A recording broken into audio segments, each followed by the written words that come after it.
Voilà. Donc, on a li extrait, il y a combat Ali Foreman, il y a un autre qui parti wana pour na ba souvenir aussi à Congo. Bande ko ngai toye koloba makambu etali mboka na biso. Bande ko ngai za mawa mingi puisque après 60 ans Congolais n'a comprendre na nous fonctionnement il y a gouvernement fonctionnement il y a exécutif par exécutif il y a président de la République et puis premier ministre et chef à gouvernement bazali donc ils ont deux têtes donc ils ont un bicéphalisme. Le président de la République azali wana azali lokola monarque comme un roi mutasela ke mosala ezali premier ministre. Et surtout que ceux qui abîment aussi, donc on a quand il y a président de la République, basé majorité dans le niveau parlement, ils ont encore donc combinaison makasi. Mais ceux qui abîment quand il y a président de la République, donc il y a des complications et belé. Et bande konangai, et c'est la situation que nous avons vivre le bien que la okota mana la réalité on a été plus que bougeot mais ça trop validation invalidation fraude surprise bah tout le monde banga bazala ba place à bon tout le monde bango puisque mboka na biso déjà occupé depuis longtemps il y a un autre bunda pour na lobby mboka na biso bima na place wana bande ko ngai le loto yoko ba mingi makambu ya soi-disant armée angolaise ezali et koteki ou ezali na Congo pona koya ko bunda makambu boy to kana bien. Je ne supporte pas les Tutsi Power na combataka yango. Mais tu es koloba makambu oyo pour restituer vérité parce que mensonge za makasi botie na tête mboka un frappeur botie na tête mboka mutu azali ko sala shekula na Belgique Félix Antoine Tshilombo. Donc ayebi lokuta nyonso ayebi ndenge nini ako sa masolo pona abenala ayebi ndenge nini akosa masolo pona akosa yo puisque business na ye donc c'est-à-dire déterminisme na vie na c'était ça. Félix Tshisekedi vie na ezalaki pona abule ndenge nini akobenala abule ndenge akokosa yo baye na lokuta tina sommet de l'état et incompétence notoire donc criante monani et bande ko ngai ezali passe mingi za mawa mingi pona Congo donc naza boyeneti naza kolela effectivement donc nazali kolela mboka ekufi c'est fini il y a plus d'état mutu azali babengi donc songolo pakala azali na mboka azali moto lokuta bon neni mboka kotambola neni éclairage ekobima ndeko nanga mboka ekei yo mwana yo ndeko obotami à partir de 17 mai 1997 jusqu'à nos jours ozali na 23 ans ozali na 22 ans ozali na 21 ans ozali na 20 ans ozali na 19 ans ozali na 18 ans 17 ans 15 ans etc. ndeko nangai boza na ba exemple kaka ba lokuta wana boza na ba exemple kaka oyo ba produire bino puisque moi si ya kitoko apesa kaka oyo zanango bolingo wana na beauté ya zanango. Donc bandeko nangai c'est très important. Donc nous n'avons plus de repères. Et quand un pays n'a plus de repères, le pays se meurt. Donc le cas aujourd'hui du Congo, de mon pays à moi. Ngana za Congolais. Yo za Congolais. Ya za Congolais. Botala ndenge mboka comme na niveau oyo. Na ba frappeur. Frappe ti ba na niveau ya sommet de l'état. Ndeko nange za passe mingi et je pense na 60 ans auto ça l'indépendance batouanga ça quand même en mesure il y a que comprendre le fonctionnement de l'état fonctionnement de institution politique président de la République a une institution politique premier ministre aussi donc gouvernement surtout et ça institution politique donc bazali ebele wana tant beaucoup yeba te fonctionnement de l'état mais au lieu que ça l'activisme politique tant vous allez yeba te fonctionnement de l'état vous allez kolanda ba politicien na ndenge ya buzoba Na niveau ya parti politique, il faut poser la question. Na niveau ya parti politique, il faut pas la kisaka bino mboka ndenge tambolaka. L'école du parti ezalaka. Il faut former bino. Biso na IDPS directeur même ya Tshisekedi tango a komi ye moko na ndaku na ye. Puis c'est directeur ya papa qui basa. Na papa qui basa baza ko si y a problème réunion toujours zala to côté après ba porte-parole a expliqué biso papa qui basa mo président IDPS directeur président union sacrée. Ou ba olinga ko ba ko flasher ba boye. Na directoire toza ko kende ba forum. Ba posé liya ou taka bosto na yaka wana na sima na ndako papa qui basa la cour ezali wana. Ba koya ba sangani ba pesi bino rapport. Et papa Tshisekedi c'était pareil. Ba forum. Maman Marthe a aussi la biso ba crème maman Marthe. Wana Tshisekedi Mobutu a longoli comme premier ministre à la conférence nationale. Tshisekedi a dédoublé mais sur ça lido gouvernement na ndaku na place après ta serment ndaku mo ezala ki yana donc palais à gouvernement. Ndeko na ngai to vivaki moi vérité bien que par après ba mensonge peut te comprendre que ezaki mingi mais quand même le kuta wana ba tiaki biso to vivait quand même institution. To comprenez quand même vérité ndenge makambo ezali ko bima. Naye kokumisa mutu moko te awa naye kokotela mutu moko te na parler bino ba fait to vivaki yango ba forum ezoko ko sala mape papa Tshisekedi à part papa liya donc na directoire donc au siège à UDPS directoire siège à union sacrée na et papa qui basa 12e mairie la 10e mairie papa Tshisekedi tant à ça gouvernement il y avait des forums on était formés. Tu as posé question à membre du gouvernement, tu as posé question à membre parti politique qui a eu de pèse. Baza ko expliquer biso makambo. Mais les loyo, nous avons expliqué bien nini yemoko Félix Azali donc formation bâclée à politique. Yo je confiance au PC obi que moi na vie ma yebe le côté. Mais ce que bana ya ba professeur nyo sa université ba ramayer le collègue papa na bon.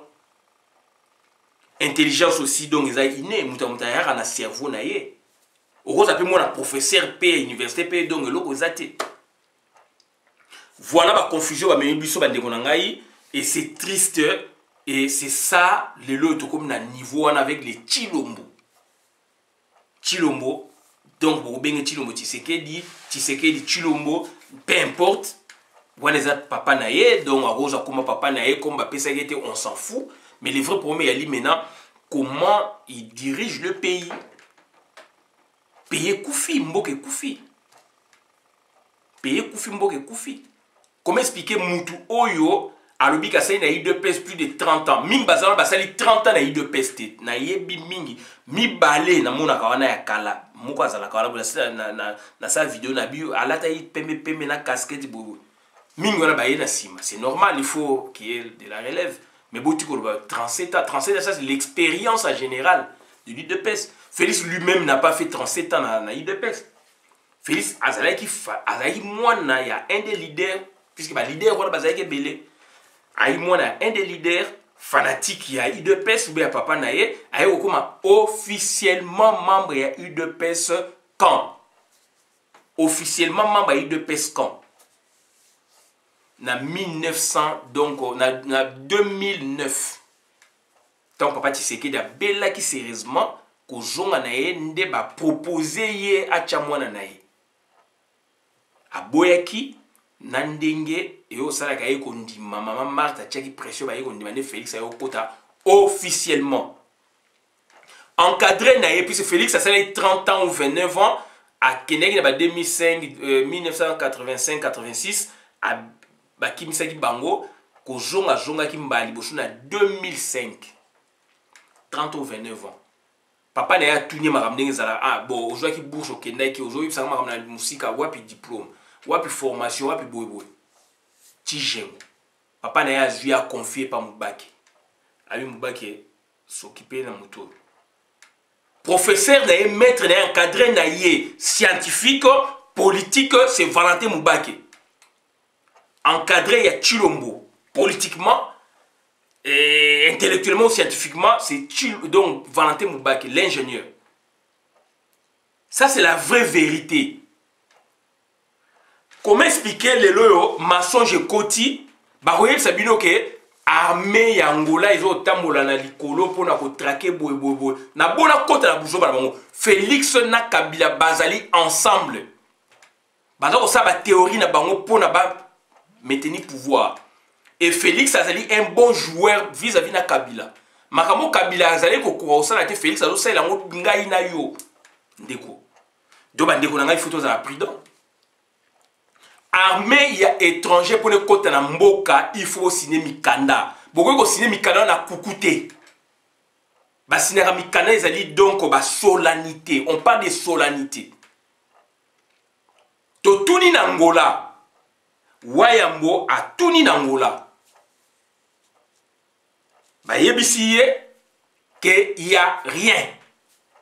Bisope to tuni na batupe songolo pakalape il y a rien. Et puis, même pas ça.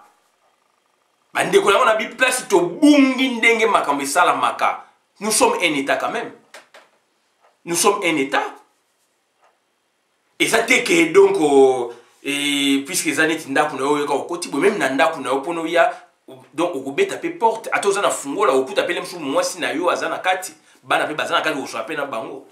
Armée ka étrangère ya bo Angola et bani ko mais arrêtez avec ça. Nous sommes un État. Nous sommes un État. Il fallait RTNC de Mantibilo qu'on n'a jamais. Il fallait presse présidentielle de Fédération Chilombo. Et de Mantibilo qu'on n'a jamais. Peut-être Bango va créer Kiango. Est-ce que ça c'est le service pour ça la nation? Bande qu'on a tous à même prudent. Nous sommes une nation. Angola a signé un accord militaire na États-Unis, na Donald Trump, na mars 2017. Et il monde entier. Et donc, il faut débattre dans le gouvernement. Est-ce que il ou il kaba il faut y avoir un procès verbal.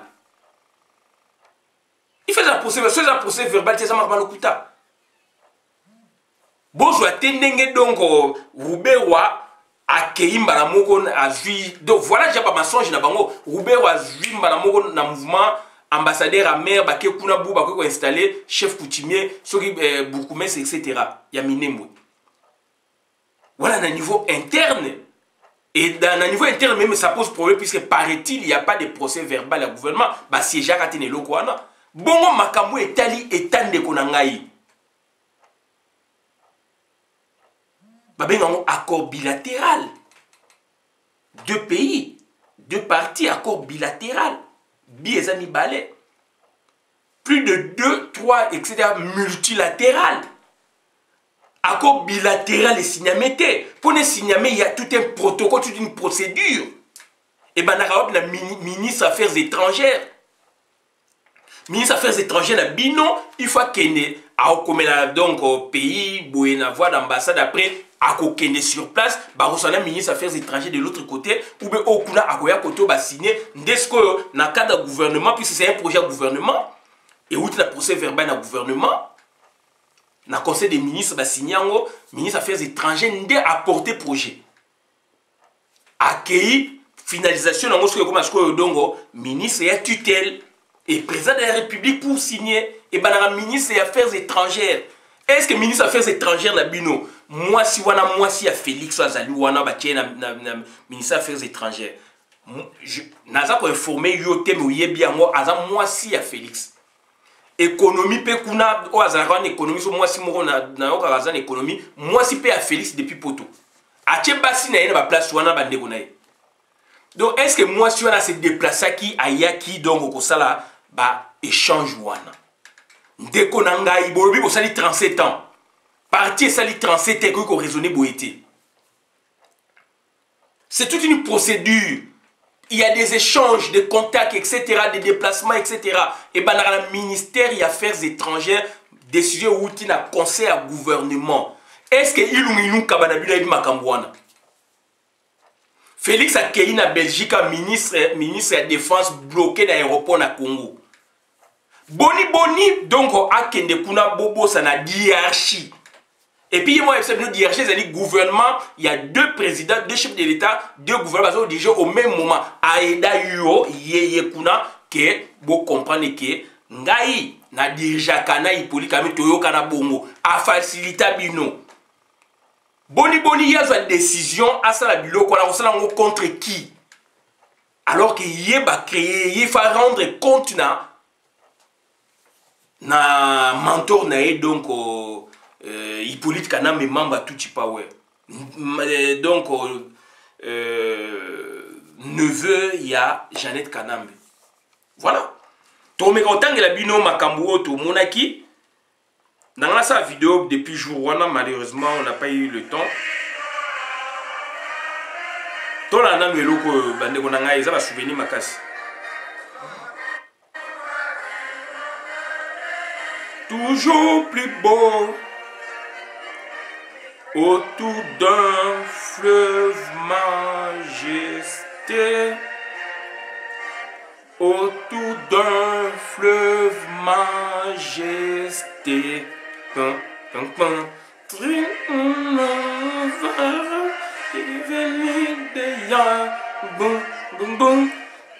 nous relie aux aïeux à nos enfants.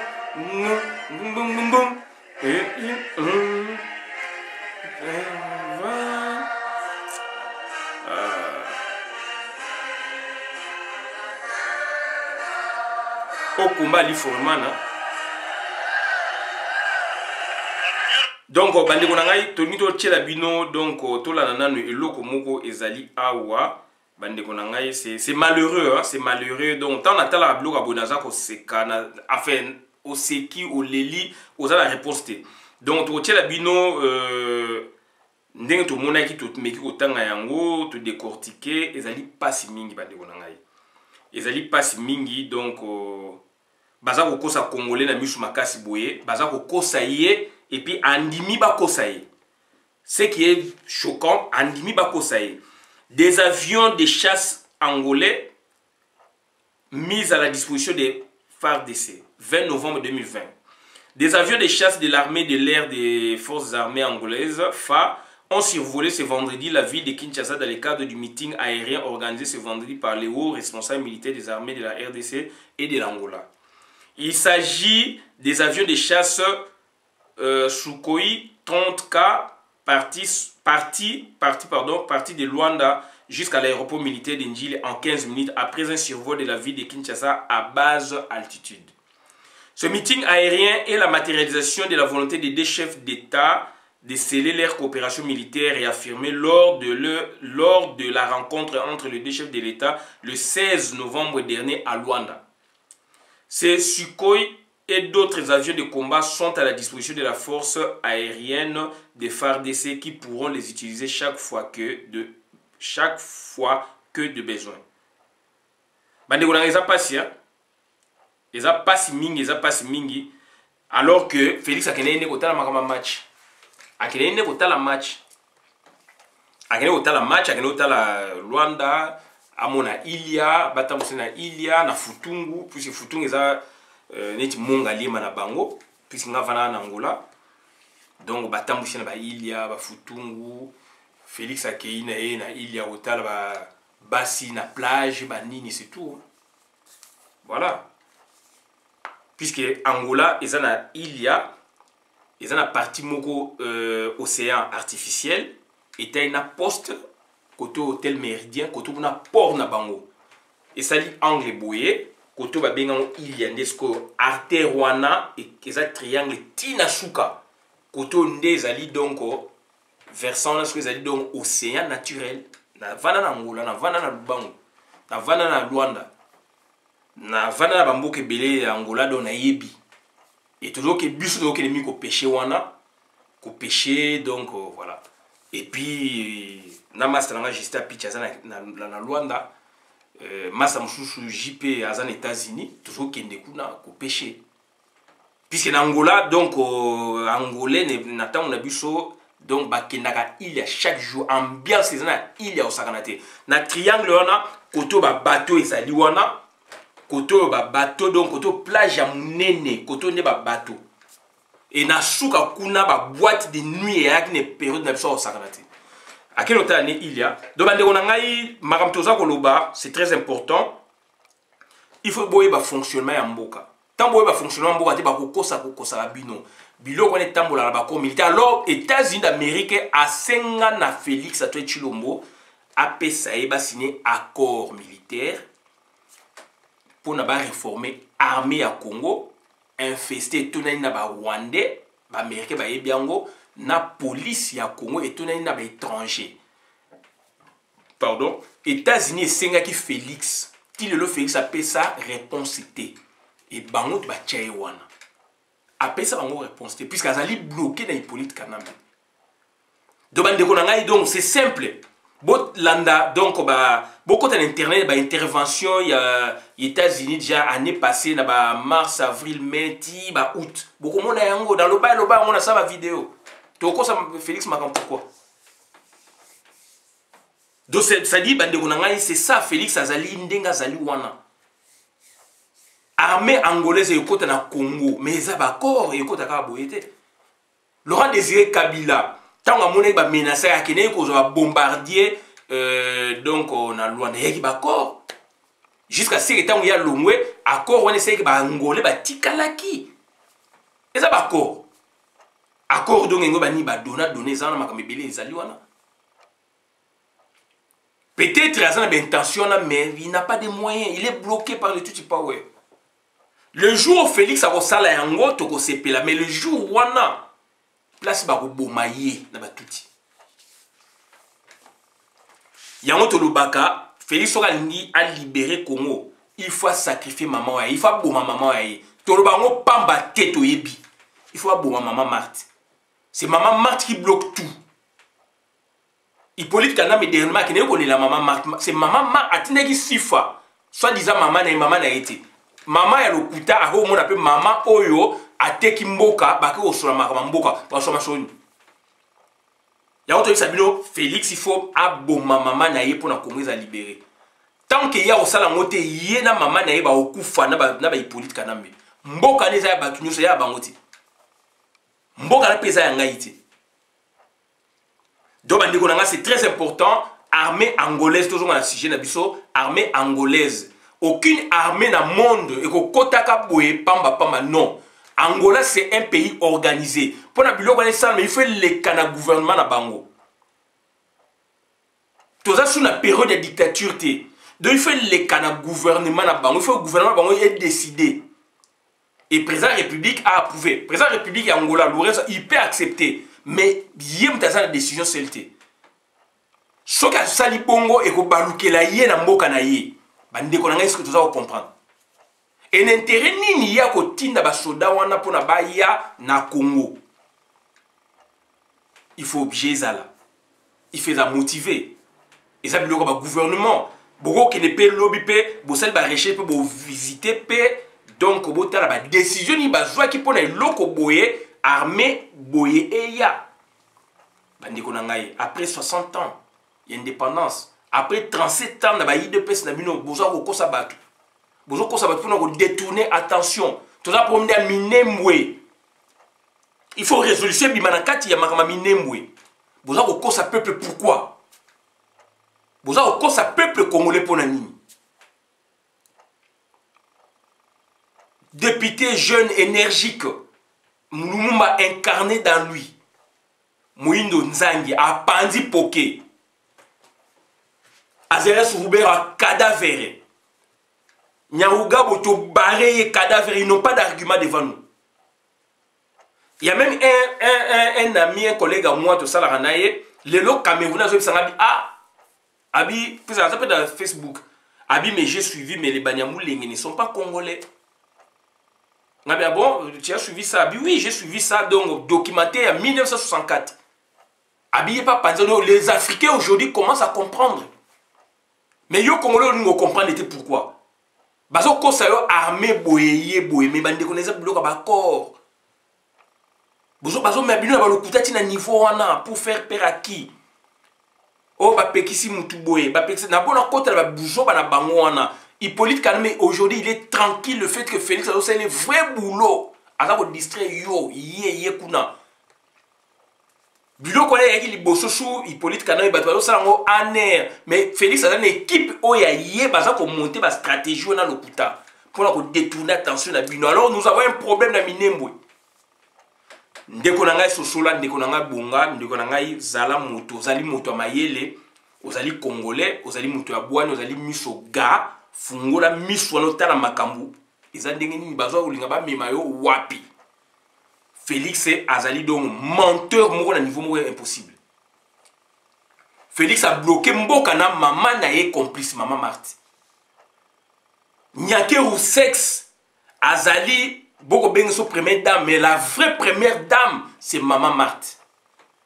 Je vous dis la vraie première dame c'est maman Marthe. Maman t'a bomi Congo, a bomi mo ban na ye pour na chamona ni na nzela o ya lukaki et maman na lelo azali la première dame ya Congo.